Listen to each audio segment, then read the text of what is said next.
Ce qui était marrant, je crois que je te l'avais raconté, c'est le fait que j'ai pris mon poste 10 septembre 2011. Non, pas 2011, 2001.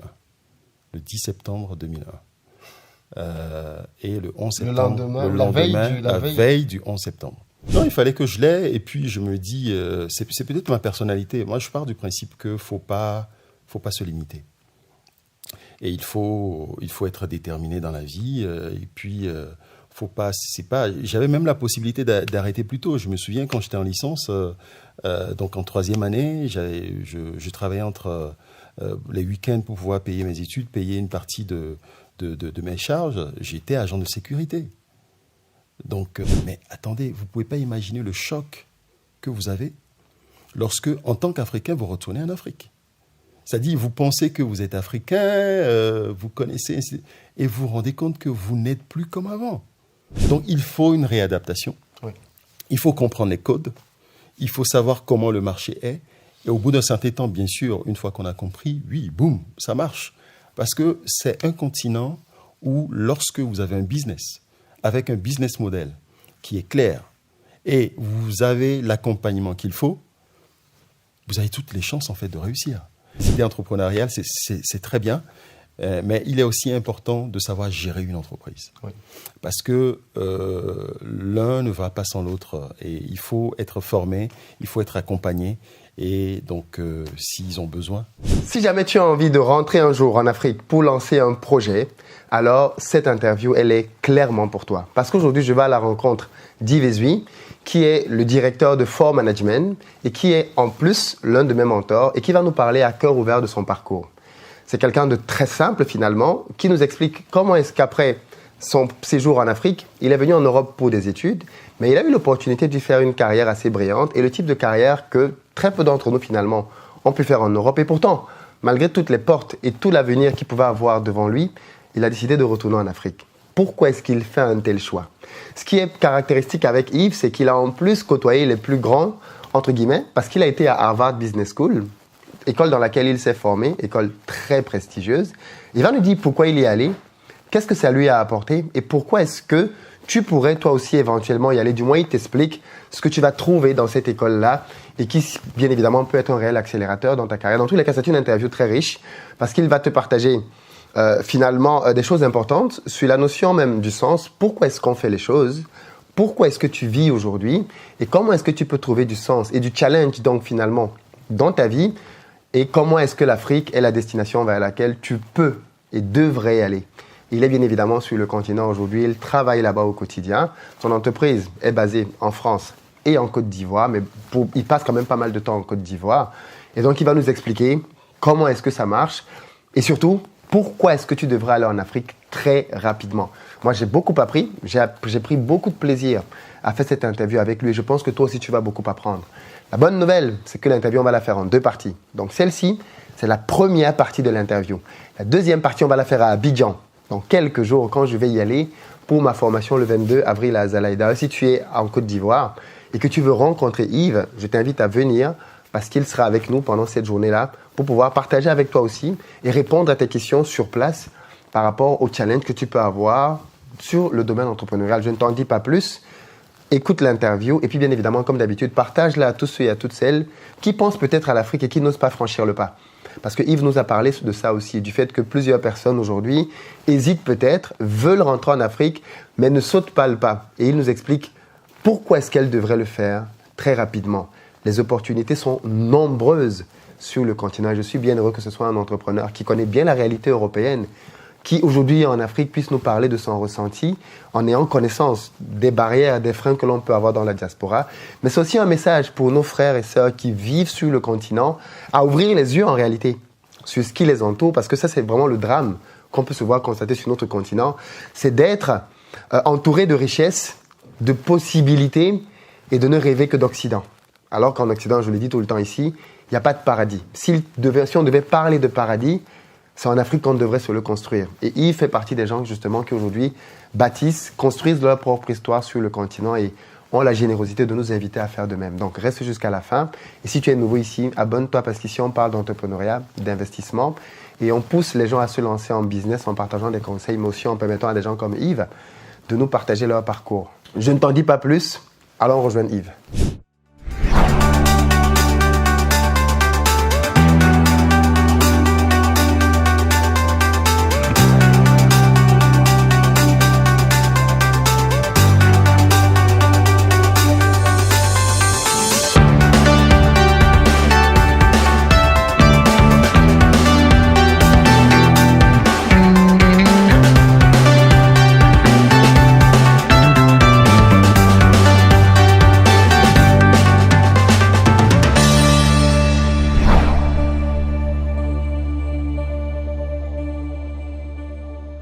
Bonjour Yves.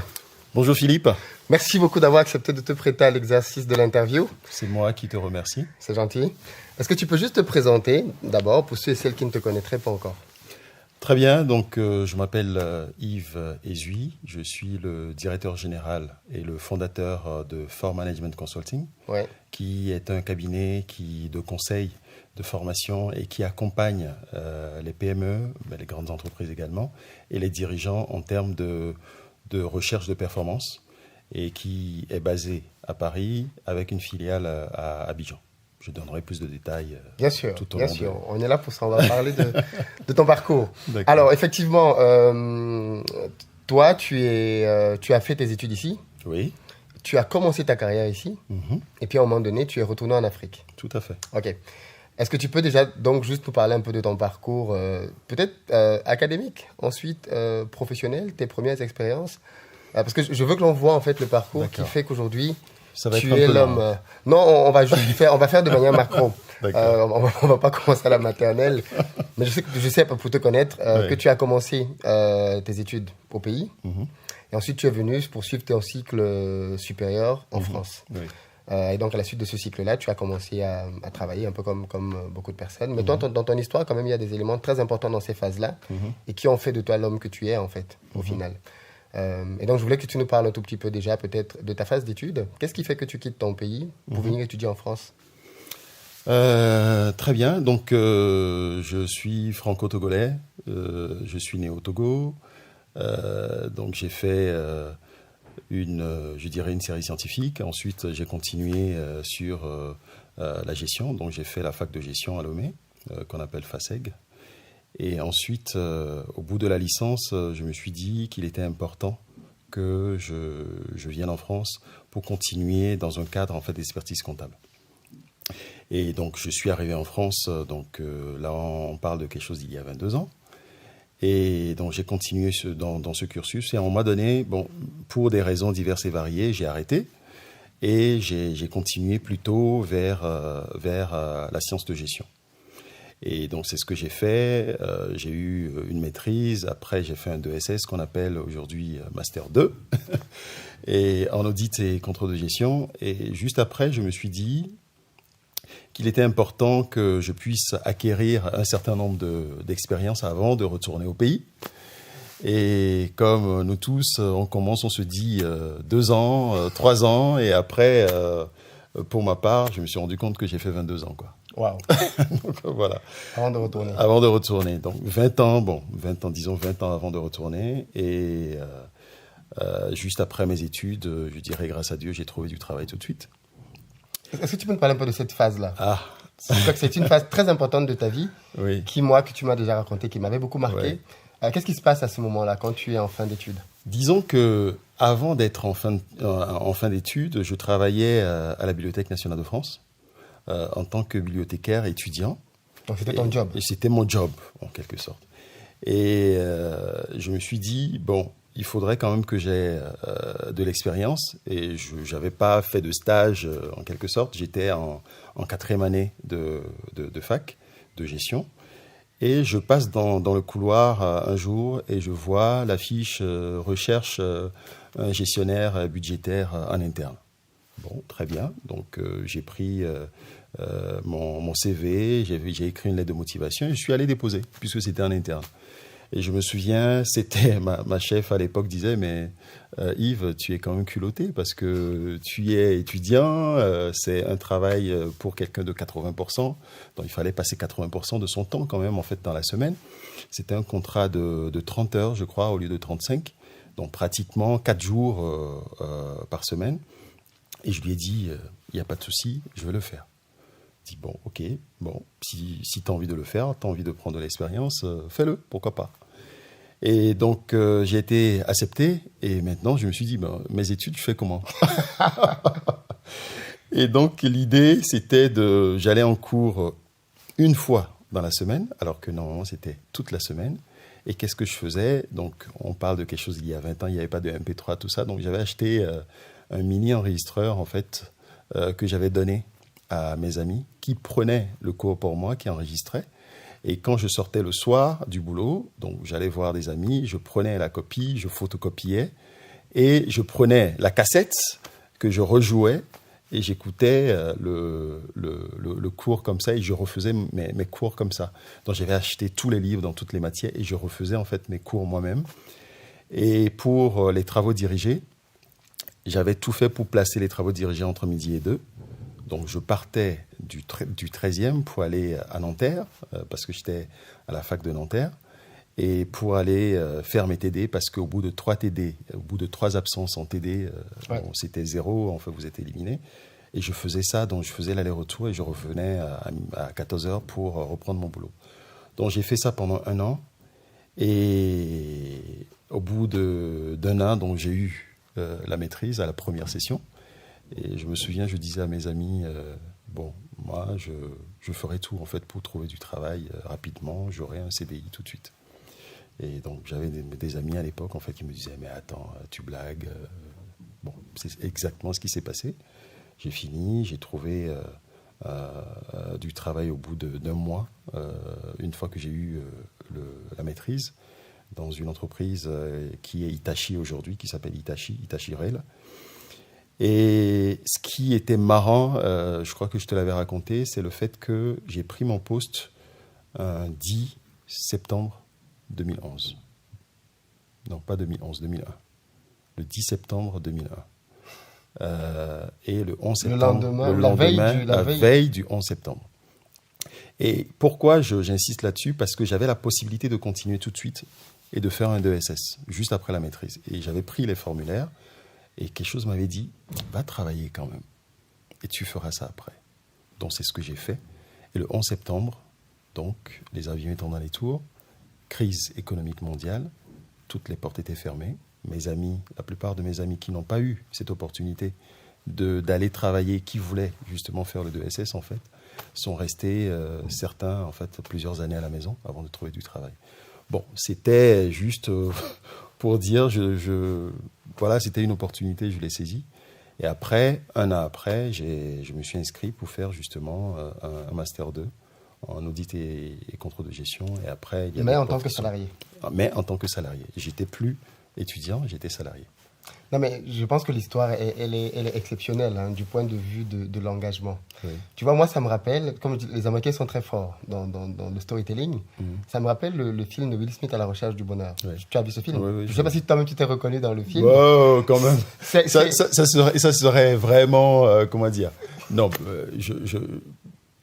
je suis même pas à 10% du niveau de Will Smith. Non, je parle pas de la fin. Oui. Mais je parle du fait qu'à un moment donné, il va faire, je crois, 2 boulots en même temps. Oui. C'est ce côté-là de tenir 2 obligations qui semblent être impossibles. Parce qu'avoir un niveau bac plus 4, bac plus 5, avec le niveau d'exigence que ça demande, avec des cours tous les jours, et en parallèle avoir un vrai boulot dans lequel tu es là. Parce que là, tu peux pas tricher au boulot. Tu dois être là le matin, on te voit.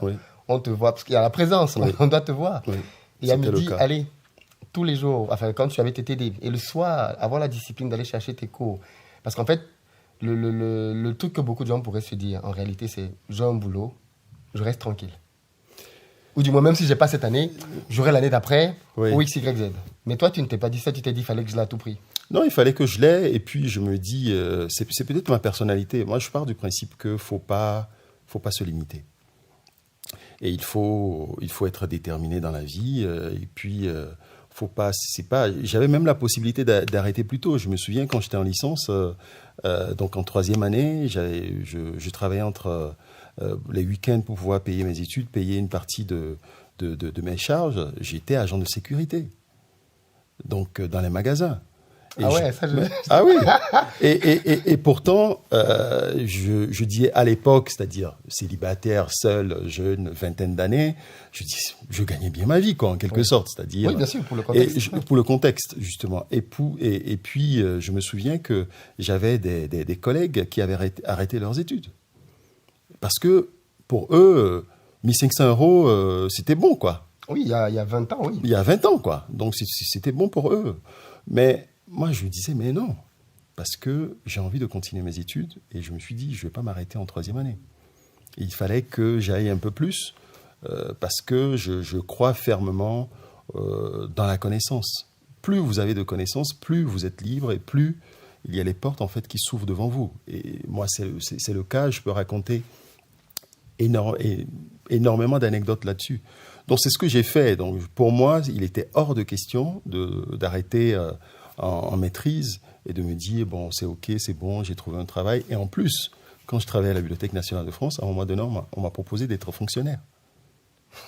J'avais la possibilité de passer le concours et avec l'aide de mes directeurs, ils m'ont dit, bon, voilà, si tu veux, on va appuyer ton dossier. Et puis, une bonne recommandation, pas appuyer, c'était pas juste, comment dire, je dis pas qu'ils étaient en train de m'ouvrir des portes, hein, mais c'est juste que par recommandation, et le fait de passer le concours, ça comptait. J'aurais pu, en fait, devenir fonctionnaire. Mais j'ai dit non. Parce que, pour moi, il était hors de question à mon âge de me dire j'ai un boulot pépère et puis... de prendre la voie du garage. C'était pas important. Donc, je suis allé dans le privé. Très bien. Et tu as une belle carrière. Tu travailles chez l'entreprise qui est devenue Hitachi aujourd'hui. Et ensuite, tu décides de quitter cette entreprise-là pour un autre challenge un peu plus grand, parce que tu intègres pour le coup à ce moment-là Alstom. Ouais. Et comment se passe ton aventure chez Alstom? Toi, tu débarques, parce qu'Alstom, tu étais plutôt dans le côté transport, je pense. Oui. C'est ça. Tu débarques dans une nouvelle entreprise, une grosse boîte multinationale. Oui. Tu es un jeune cadre d'origine africaine. Déjà, je veux que tu nous parles un peu de cette phase-là dans ce genre d'entreprise. Qu'est-ce que tu penses que ça t'a apporté? Et puis surtout, il y a un élément très important, c'est que au sortir de là, tu vas basculer pour devenir entrepreneur. Donc, qu'est-ce qui fait cette bascule-là? Déjà, est-ce que c'est parce que tu ne te sentais pas bien chez Alstom? Tu ne progressais pas ou Non, pas du tout. Mais avant d'arriver chez Alstom, j'ai fait Hitachi. J'ai fait quand même 7 ans chez Hitachi. Et j'ai été, à un moment donné, directeur financier adjoint à Londres, chez Hitachi, et où je gérais un projet entre la France et l'Angleterre. J'étais partagé entre l'Angleterre et la France. Je gérais en fait les deux pôles, les deux pôles en fait d'un projet ERTMS à l'époque. Et donc, déjà à ce niveau-là, je dirais que devant moi, j'avais une carrière qui était bien tracée. Mais à un moment donné, je voulais plus. Plus, pas pour dire j'ai fait ça ou ça, mais je me disais qu'il était important pour moi d'aller connaître d'autres entreprises. Parce que ma première entreprise, c'était Hitachi, j'y ai fait 7 ans. 7 ans, je suis rentré en tant qu'analyste financier et j'ai fini en tant que responsable financier, donc comme je disais, entre la France et l'Angleterre. Et je me suis dit, j'avais à peine 30 ans à l'époque, et je me suis dit, il était important d'aller connaître également d'autres entreprises. Donc j'ai fait le saut vers Alstom qui faisait, je disais, 10 fois mon entreprise. C'était Alstom, quand moi je suis rentré, c'était 85 000 personnes dans 80 pays. Donc j'ai quitté une entreprise de 600 personnes pour rentrer dans une multinationale dans 80 pays. Et c'était quelque chose de fabuleux, parce que j'arrive en tant que responsable financier et très rapidement, en 6 mois, c'est ça aussi l'histoire, en 6 mois, je suis devenu responsable de département. Donc en gérant 12 entreprises, 12 projets plutôt, dans une dizaine de pays. Donc, et chapeautant des personnes dans plusieurs pays. Donc c'était quelque chose d'extraordinaire, surtout pour quelqu'un qui venait d'arriver, parce que c'était une promotion au bout de 6 mois. Et ensuite, ça a évolué. J'ai fait 5 ans à cette position. Après, je suis devenu responsable d'audit à voir les centaines de projets en fait d'Alstom, à être au siège dans une équipe qui auditait tous les projets d'Alstom de par le monde. Donc, c'est une expérience extraordinaire. Et arrivé à ce niveau-là, je savais que ma carrière était tracée. Je pouvais facilement rester. La preuve, la plupart de mes collègues en fait, qui sont restés aujourd'hui sont à un certain niveau. Mais pour moi, je savais qu'à un moment donné, il fallait que je redonne à l'Afrique tout ce que j'ai reçu. Et que je puisse apporter quelque chose de nouveau, que je puisse impacter. Et ce qui s'est passé, pour répondre à ta question directement, ce qui s'est passé précisément, c'est le fait que je me suis dit, ici, je suis un numéro. Il fallait vraiment que j'aille quelque part où je vais apporter vraiment. Ce que je vais apporter aura une valeur. Un impact. Un impact. Oui. Ça ne veut pas dire qu'on n'apporte pas en Europe ou qu'on n'apporte pas en France. Mais je me suis rendu compte que, bon, les Yves en France, en Europe, t'en as des millions, quoi. Voilà. En revanche, avec toute la modestie nécessaire, mais je sais qu'aujourd'hui, j'apporte ma petite pierre à la croissance ou au développement en fait, de l'Afrique parce que mes clients me le disent. Ils sont contents de voir ce que je fais et ça fait plaisir de voir qu'on apporte quelque chose, on contribue. Et c'est ça qui me manquait. Il me manquait le sens à un moment donné. Il me manquait vraiment le sens et j'avais envie de retrouver ce sens-là et je l'ai retrouvé à un moment donné. Je me suis dit, bon, il fallait que j'apporte à l'Afrique. Voilà. Alors, mais, ok, là je pense que tu nous en as parlé effectivement, mais de manière pratique, concrètement, comment est-ce que tu décides de procéder pour rentrer en Afrique? Alors je précise juste que cette interview, on va la faire en 2 parties. D'accord. La première, on l'a fait là maintenant à Paris. La deuxième, ce sera à Abidjan, donc dans à peu près 2-3 semaines, quand je viendrai à Abidjan, parce que tu es basé à Abidjan. Et aujourd'hui, je veux vraiment qu'on parle de ton parcours en Europe. Et quand on sera à Abidjan, on va parler de ton parcours en Afrique. Très bien. De ce que tu as appris là-bas depuis que tu es revenu, de comment ton entreprise fonctionne, des réalités, voilà. D'accord. Des réalités du terrain, ainsi de suite, par rapport à ce que tu t'imaginais. Mais aujourd'hui, je veux d'abord que tu nous parles de ton parcours et puis de la phase décisionnelle. Qu'est-ce qui fait qu'à un moment donné, malgré tout ce que tu nous décris là, qui pourtant est enviable, et comme tu le reconnais, c'était quand même... c'est exceptionnel que tu aies pu vivre ces choses-là, parce que ce n'est pas non plus donné à tout le monde. Mais tu décides qu'à un moment donné de te dire, OK, je peux avoir plus d'impact ailleurs. Alors, de manière concrète, donc, tu te dis, OK, l'Afrique. Mais tu ne vis plus en Afrique depuis quelques années. J'ai fait 20 ans en France. Voilà. Ouais. Comment tu procèdes pour préparer ton retour? Comment je procède? C'est que j'ai commencé déjà, en fait, pas y aller plus souvent. Oui. D'accord. Et puis, voir dans quoi je serais vraiment utile. Et j'ai fait le tour, j'ai regardé l'immobilier, j'ai regardé pas mal de choses. Et à un moment donné, je me suis rendu compte que un des problèmes de l'Afrique, ce n'est pas le potentiel. Parce que le potentiel, lorsque tu viens de plus en plus, tu vas voir que l'Afrique a énormément de potentiel. Et il y a énormément de personnes qui sont très intelligents, qui sont brillants, qui ont énormément de potentiel. Mais je me suis dit, j'ai analysé, je me suis dit, mais quand on compare les différentes cultures, prenons les Asiatiques, par exemple, je vais commencer par là, on se rend compte que ce n'est pas qu'ils sont plus intelligents que nous. Quand je dis plus que nous, que les Africains sont très intelligents. Mais qu'est-ce qui fait que les Asiatiques arrivent à émerger, ils font des choses en fait qui marchent, même quand je reviens au niveau de l'Europe. Quand tu analyses bien, tu vas te rendre compte que c'est une question de méthodologie. C'est la méthodologie qui manque souvent aux Africains. Ce n'est pas l'intelligence, parce que les Africains sont très intelligents. Il y a des hommes brillants, des gens, ainsi de suite. Mais c'est souvent la méthodologie qui manque. Et en discutant avec les gens, surtout avec les managers, les directeurs que je suis allé voir, les directeurs généraux, et quand on discute, au final, on arrive à la même conclusion. C'est Yves, est-ce que tu pourras nous apporter ça, ça, ça, ça, ça? Et quand on analyse, on se rend compte qu'ils cherchent de la méthodologie. C'est que la connaissance, ils l'ont, les éléments, ils l'ont.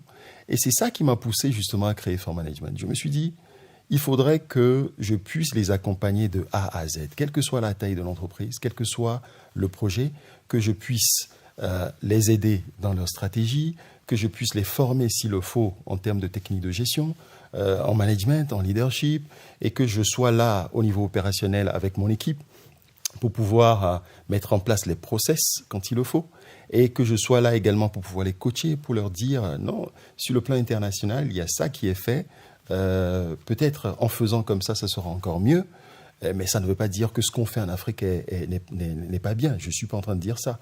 Mais le fait, je pense que ce que Fort Management apporte aujourd'hui, c'est le fait d'avoir travaillé dans plusieurs pays, parce que par l'expérience d'Alstom et de Hitachi, j'ai travaillé dans une quinzaine de pays, que ce soit pour des missions courtes ou longues. Et ça m'a permis de voir énormément de process, de méthodologies. Et c'est ça aujourd'hui que je leur donne. Je leur dis, mais vous attendez, vous voyez, on peut faire ça différemment et arriver à un résultat en fait meilleur. Et je pense que c'est ça qui m'a poussé. Je me suis dit, j'ai énormément reçu. J'ai vraiment énormément reçu et je pense que il fallait que je redonne. Pour moi, quand je dis énormément reçu, en termes de connaissances, en termes de pratique, et je me suis dit, c'est là où il fallait que je redonne. J'ai trouvé ma place à ce niveau-là. Et après, pour finir, je pense qu'il est très important, et c'est la question que je me suis posée, je pense qu'à un moment donné, il faut se connaître. Il faut chercher à se connaître, parce qu'on n'arrête jamais de se connaître. Il faut chercher à se connaître et se dire, mais au fait, quelle est ma mission ? Je suis là pourquoi ? Parce que je pense qu'en essayant de répondre à cette question, on trouve sa voie. Et ce sont des questions que je me suis posées et je me suis dit, moi, ma raison, c'est d'aider les gens, c'est de les conseiller. Tu ne peux pas imaginer, Philippe, la joie que j'ai lorsque un de mes clients me dit, mais attends, Yves, tu nous as apporté ça, ça marche. Ou je suis content de ce que tu as fait parce que je vois un changement dans mon entreprise. Ça vaut plus que le chèque en fait qu'il me donne après. Bien sûr, il va payer pour ça. Mais le plus important pour moi, c'est de voir que j'apporte quelque chose qui marche. Donc, se poser la question pourquoi je suis là, et je pense qu'on trouve sa voie. Et puis, un autre élément qui est très intéressant avec ton parcours, c'est que tu es allé faire un MBA à Harvard. Et je sais d'ailleurs que tu m'as beaucoup aidé là-dessus parce qu'à un moment donné, je voulais aller faire un MBA à Harvard. Et tu m'as bien posé la question de, OK, mais pourquoi tu vas aller à Harvard ? Et cette simple question, en y réfléchissant, on en a parlé, je me suis rendu compte que ce n'est pas ce qu'il me fallait à moi. Clairement, pour mon business, pour ce que je voulais faire, ce n'était pas le truc dont j'avais besoin, du moins pas à ce stade-là. D'accord. Mais toi, qui y est allé, pourquoi tu es allé à Harvard ? Et puis, qu'est-ce que ça t'a apporté d'aller faire un MBA à Harvard ? Et puis, pourquoi tu le fais d'ailleurs, autre élément, pourquoi tu le fais à ce moment bien précis, c'est-à-dire pourquoi tu le fais après avoir lancé ta boîte et pas avant ? Bonne question. Les trajectoires auraient pu être différentes aussi. Oui, bonne question. Déjà pour dire, d'autres personnes qui ont fait Harvard, je me souviens parce que j'ai un ami qui est un grand frère qui m'a poussé parce qu'il a fait Harvard et qui me disait, mais Yves, je te vois bien là-dedans, ce serait bien en fait que tu le fasses. Et souvent, il me disait, et je l'ai compris après, il me dit, en fait, Harvard ne te donne pas un diplôme. Harvard te donne un mindset. Et aujourd'hui, je peux dire, c'est exactement ça. Disons que j'ai fait Harvard parce que je cherchais un mindset. Et aujourd'hui, je l'ai. C'est-à-dire, c'est vraiment quelque chose d'extraordinaire. Quand j'en parle, en fait, je suis tout le temps ému parce que c'est une université qui te transforme, qui te permet de voir les choses différemment. Et je voulais le faire parce que je me suis dit, quand tu deviens entrepreneur, quand tu apportes aux autres, il est important que tu sois étoffé. Il est important que tu aies des pratiques, que tu aies des connaissances, que tu aies des choses en fait vraiment pratiques qui te permettent des expériences, bien sûr, qui te permettent de redonner, tu vois, de les aider.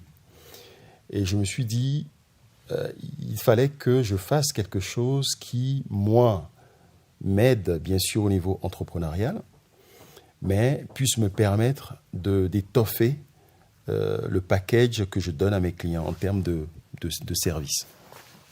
Et Harvard a totalement répondu à cette question parce que j'ai appris énormément de choses. C'était plus orienté sur stratégie, leadership et puis finance. Et donc, j'ai énormément appris sur des cas. Donc, c'était un programme, en fait, qui a duré 6 mois, qui était une synthèse, en fait, du MBA, en fait, long, qui est destiné aux entrepreneurs, aux cadres et DG de par le monde. Donc, j'avais besoin de ça parce que j'ai du mal à bien expliquer, en fait, ce que je veux dire, mais je pense que la citation de Alvin Toffler, en fait, l'explique bien, qui dit que les analphabètes du XXIe siècle ne seront pas ceux qui ne savent pas lire ni écrire, mais ce seront ceux qui ne savent pas apprendre, réapprendre et désapprendre. Donc, pour moi, il fallait que je puisse compléter les 15 ans d'expérience que j'avais avant de créer For Management, pas d'autres expériences, c'est-à-dire me frotter à d'autres personnes, c'est le cas, parce que quand vous faites Harvard, vous retrouvez avec 60 nationalités différentes, des gens qui sont de par le monde. Aujourd'hui, on continue en fait par s'écrire et vous rentrez dans une famille. Voilà. Donc, c'était pour moi quelque chose d'important d'aller apprendre autre chose. Et même au niveau entrepreneurial, j'ai remarqué qu'une fois que j'ai fait Harvard, c'est comme si il y a des portes en fait qui se sont ouvertes, qui s'ouvraient même pas. Donc, et puis mon offre s'est étoffée. Je sais, disons, ça vous donne une certaine clairvoyance et puis une certaine également confiance sur vos capacités. Ça ne veut pas dire que vous êtes le plus intelligent du monde, non, pas du tout. Mais ça vous permet de voir les choses de manière globale. C'est exactement ça, en fait. Harvard vous permet de regarder les choses de manière globale et de ne pas tout de suite, en fait, courir sur un point donné, oui, mais de voir les tenants, les aboutissants. À chaque fois que vous voulez faire quelque chose, c'est ce que Harvard vous apprend. De voir les choses et de ne pas être binaire dans une approche. Éviter les solutions rapides. Éviter les solutions rapides, ouais, éviter les jugements, les préjugés. Il vous démontre à chaque fois qu'on vous apprend à ne pas juger, à ne pas tout de suite tirer en fait la conclusion, mais toujours voir les choses en fait dans leur globalité. Et je pense qu'en Afrique, pour pouvoir réussir, il faut voir les choses dans leur globalité. Il ne faut pas juste regarder les données statistiques et se dire oui, il y a ça, donc en Afrique ça ne marche pas, ou il y a plus de pauvreté en Afrique, donc ça ne marche pas. Non, il faut regarder les choses de manière relative. Et j'avais besoin de ça. Voilà, donc je l'ai fait et aujourd'hui j'en suis content. C'est une expérience unique dans une vie. Et bon, voilà, maintenant il faut savoir pourquoi on fait Harvard. On ne fait pas Harvard pour aller chercher un diplôme, puisque je l'ai fait après. Je ne l'ai pas fait au moment où j'étais employé. Je l'ai fait quand j'étais à mon compte déjà. Donc voilà, c'est ce que ça m'a apporté. Alors, juste avant de sortir de cet entretien, toi qui es en Afrique maintenant, toi qui vois les réalités sur place, est-ce que tu conseillerais à d'autres personnes, jeunes, moins jeunes, qui nourrissent ce rêve? Parce qu'en réalité, je me rends compte que beaucoup d'Africains sont venus en Europe avec le désir de retourner un jour. Très peu l'ont fait. Et peut-être, aujourd'hui, t'écouter va peut-être être un déclic pour certaines personnes.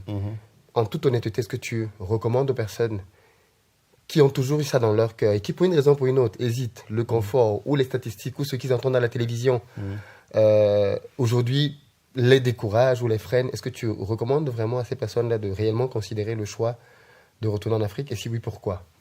Totalement. Ça, j'hésite pas, je dis oui tout de suite. Parce que, en fait, je parle de mon expérience personnelle, je ne vais pas tout donner puisqu'on en parlera après à Abidjan. Moi, j'ai été étonné de ce que j'ai vu en Afrique. Disons 2 ans avant d'aller m'installer, j'y allais souvent, c'est ce que je disais, et je regardais, je me disais, mais attends, on est en train de nous mentir là. Dans le sens où je voyais des choses, ça marche, les choses marchent. Bien sûr, encore une fois, il ne faut pas comparer les choses de manière absolue. Oui. Il faut toujours comparer les choses de manière relative. Il ne faut pas regarder en disant Il y en a qui vivent moins de PIB, le PIB, moins de 2 euros par jour, ainsi de suite, tout ça. Mais attendez, tout le monde ne vit pas de la même manière. On n'a pas besoin nécessairement d'avoir 4 000 euros en fait, par mois pour vivre. Bien sûr, je ne suis pas en train de dire qu'il faut nécessairement avoir, aller payer, sous-payer les gens en fait, là-bas. Je ne suis pas en train de dire ça. Mais il faut regarder les choses de manière relative. Premièrement, je peux parler statistiques rapidement. La croissance au niveau de l'Europe, c'est à peu près en fait 1,3-1,4%. Ouais. La France, à peu près 1,3%.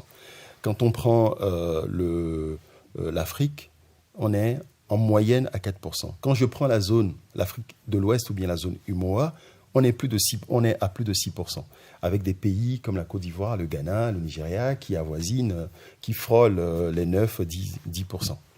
Après, on pourra me dire, OK, c'est pas inclusif, c'est pas comme, ainsi de suite, tout ça. Certes, d'accord, mais il y a quand même un potentiel, il y a quand même de la croissance, il y a des choses qui marchent, et je dirais, moi j'ai trouvé plus de millionnaires en Afrique en fait qu'en Europe. Bien sûr, ça ne veut pas dire que ça gomme toutes les pauvretés en fait qu'il y a. Mais il ne faut pas regarder les choses en disant... non. Je précise millionnaire, tu ne parles pas de millionnaires en francs CFA. Hein, parce que... Non, je parle de millionnaires en euros, c'est-à-dire des milliardaires, quoi. Des milliardaires en francs CFA. Mais bien sûr, la vie ne s'arrête pas là. Ça ne veut pas dire que, voilà, quand on est milliardaire, en fait, c'est fini, ainsi de suite, ou bien que ça gomme les pauvretés, la pauvreté plutôt qu'il y a. Bien sûr, je ne suis pas en train de dire ça. Mais il faut se dire que l'avenir du monde se joue en Afrique. Aujourd'hui, tout se joue en Afrique. Regardez, l'Europe est en fin de croissance. L'Occident, je dirais, en fait, est à bout de souffle. Aujourd'hui, le seul endroit, le seul continent qui est le focus de tout le monde, c'est l'Afrique. Maintenant, si les Africains, moi je dis ça souvent, si les Africains veulent que d'autres personnes aillent développer leur continent à leur place, ok, ça sera leur choix. Mais il faut en fait, je pense, être responsable de nos choix. On ne peut pas tout avoir dans la vie. Donc, soit on décide d'être ici, d'être dans son confort, et de gagner en fait son salaire et puis d'être de se dire on est cadre, ainsi de suite, tout ça, et puis bon, on continue. C'est un choix. Je suis pas en train de juger. C'est un choix, d'accord. On reste là, mais on peut pas rester ici et tout le temps critiquant de l'autre côté en disant ouais, il y a rien qui marche, on veut faire ça, ainsi de suite, tout ça. À un moment donné, il faut y aller. Le seul moyen de pouvoir réussir un business en Afrique, moi je le dis souvent, il faut y aller. Il faut lancer des choses. Bien sûr, en étant ici, mais à un moment donné, pour que ça marche vraiment, il faut y aller, il faut y être. Parce que les codes sont différents, le marché est différent, tout marché est différent. C'est un peu comme si on disait, je vais en Chine, et puis du jour au lendemain, en fait, je veux que mon entreprise en fait, marche dans tous les sens. Je ne parle pas chinois, je ne connais pas les codes, je ne sais pas comment les gens font. L'Afrique, c'est pareil. On pense que, et ça, je vais finir avec ça, c'est que les Africains qui sont en Europe oublient qu'au bout d'un certain temps, ils ne sont plus africains, entre guillemets, c'est-à-dire en termes culturels. Ce n'est pas la couleur, je ne parle pas de la couleur, hein, parce que ce n'est pas la couleur qui définit seulement en fait, qu'on est africain. Écoute bien ce que je veux dire. Je ne suis pas en train de dire, c'est-à-dire on oublie qu'à un moment donné, on se dit, oui, je viens de ce pays-là, moi je prends mon cas. J'ai fait 20 ans en France avant de retourner. Et aujourd'hui, je dirais, je continue en fait, puisque j'ai ma société qui est en France, avec une filiale à Abidjan, donc je suis sur les 2 continents. Mais attendez, vous ne pouvez pas imaginer le choc que vous avez lorsque, en tant qu'Africain, vous retournez en Afrique. C'est-à-dire, vous pensez que vous êtes Africain, vous connaissez, et vous vous rendez compte que vous n'êtes plus comme avant. C'est-à-dire, moi j'ai quitté... En fait, c'est ça. C'est nous qui avons changé. Oui, on a changé, c'est pas l'Afrique qui a changé. C'est nous qui avons changé. Oui. D'accord ? Moi, j'ai quitté le Togo à 20 ans, je suis retourné à plus de 40 ans, à 40 ans, quoi. Donc, vous n'êtes plus pareil. Et on voit les choses, on se dit, mais attendez, je pensais que ça serait facile, ça serait plus facile. Donc, il faut une réadaptation. Oui. Il faut comprendre les codes. il faut savoir comment le marché est. Et au bout d'un certain temps, bien sûr, une fois qu'on a compris, oui, boum, ça marche. Parce que c'est un continent où lorsque vous avez un business, avec un business model qui est clair, et vous avez l'accompagnement qu'il faut, vous avez toutes les chances en fait de réussir. Ce qui n'est pas le cas de l'Occident où vous êtes dans un système tellement normé, tellement contrôlé, tellement, je dirais, balisé, qu'à un moment donné, c'est vraiment difficile de pouvoir s'en sortir sur le continent européen ou américain parce que ils sont allés à un niveau très, très, très élevé du développement qui fait que vous bougez à gauche ou à droite, vous payez les impôts, quoi. Voilà. Ça ne veut pas dire qu'en Afrique, on ne paie pas d'impôts. Bien sûr, on paie des impôts. Mais il y a un peu plus de flexibilité en termes d'entrepreneuriat. Bien sûr, j'encourage. Il faut payer les impôts parce que ce sont les impôts qui vont permettre aussi à l'Afrique en fait, de se développer. Je ne suis pas en train de dire le contraire. Mais vous avez quand même beaucoup plus de flexibilité. C'est pas pareil. Donc, pour moi, oui, encore une fois, il faut, pour moi, le seul continent où la diaspora, où les Africains pourraient plus se développer, c'est de l'autre côté. C'est en Afrique. D'accord, très bien. Écoute, Yves, on a parcouru un peu les sujets que je voulais aborder avec toi pendant ton séjour ici à Paris. Est-ce que tu as autre chose que tu veux rajouter ou un mot de la fin ? Un mot de la fin, je dirais que il est très important. Aujourd'hui, on parle beaucoup d'entrepreneuriat. Ouais. On parle de lancer des business en Afrique. Et je dis souvent qu'il est très important aussi de savoir, de se faire accompagner.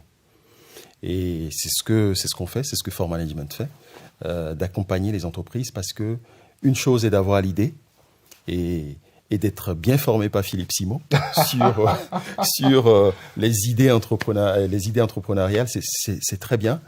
Mais il est aussi important de savoir gérer une entreprise. Oui. Parce que l'un ne va pas sans l'autre. Et il faut être formé, il faut être accompagné. Et donc, s'ils ont besoin d'être accompagnés... Là, je profite de ce que tu le dis pour préciser qu'on est en train de travailler effectivement à ce que tu puisses compléter les formations que je fais en apportant de la gestion, des outils de gestion pour permettre aux uns et aux autres. On en reparlera davantage dans la vidéo qu'on fera à Abidjan. Comme ça, on aura peut-être un peu plus finalisé les choses. Mais effectivement, l'idée, c'est que tu puisses apporter aussi ce côté gestion pour permettre aux uns et aux autres d'être efficaces. Parce qu'une entreprise, je le constate moi aussi dans mes différentes activités, c'est une chose de lancer quelque chose. C'est même simple finalement de lancer. C'est autre chose de faire croître parce que la croissance, c'est la gestion. Et c'est dans la gestion qu'on perd finalement, ou on gagne en performance. Et ce sont des choses qui s'apprennent. Donc je suis bien heureux que tu aies voulu apporter ça en plus pour enrichir ceux qui me suivent. Et comment est-ce qu'on fait aujourd'hui pour suivre For Management si quelqu'un est intéressé pour savoir comment... Vous allez sur LinkedIn, vous tapez formanagementconsulting.net sur Internet. Donc vous tombez en fait sur la page. Sinon, sur Facebook, vous tapez For Management, FOR, Management tout collé. Vous tombez également sur nous. Il faut dire, c'est ça aussi que je voulais préciser, c'est qu'en 5 ans, on a formé 1500 DG et dirigeants. 1500 en Afrique de l'Ouest. On a formé 1500 et donc on est très suivi par pas mal d'entreprises. Et donc, bon, voilà quoi. Donc, en termes tu as parlé tout à l'heure de croissance. For Management intervient également dans le programme Elite, qui est un programme d'excellence qui a été mis en place par la BRVM, qui est la Bourse régionale des valeurs mobilières, par la Bourse de Londres et la Bourse de Casa, dont l'objectif est de permettre aux PME qui veulent rentrer en bourse de le faire. Et donc, c'est un programme qui les accompagne. Et j'interviens personnellement dans ce programme pour accompagner les entreprises sur 2 modules. Le premier module, c'est la stratégie de croissance, puisque tu en as parlé, c'est pour ça que je te dis. Et sur un deuxième module, sur l'organisation et la gouvernance. Juste, tu m'intrigues avec ça, mais la bourse, ça marche vraiment en Afrique ? Ça marche vraiment. Ça marche vraiment. Et je précise quelque chose, l'expérience de la BRVM est unique au monde. C'est la seule bourse au monde qui regroupe 8 pays. D'accord ? C'est qui regroupe les 8 pays de l'UMOA. Donc, c'est une bourse qui est connue internationalement, qui est même référencée au niveau Nasdaq. C'est pas, parce que très souvent, pas du jeu, oui. Non, c'est pas du jeu. C'est vraiment quelque chose de solide, avec une équipe solide, avec un DG qui est excellent, qui est brillant, qui est Monsieur Amenouvé, avec une équipe excellente. Donc, souvent, je me rends compte que la diaspora ne connaît pas les outils en fait qui existent. Je précise, je serai à Abidjan pour une formation le 22 à Zalaï, le 22 février. Oui.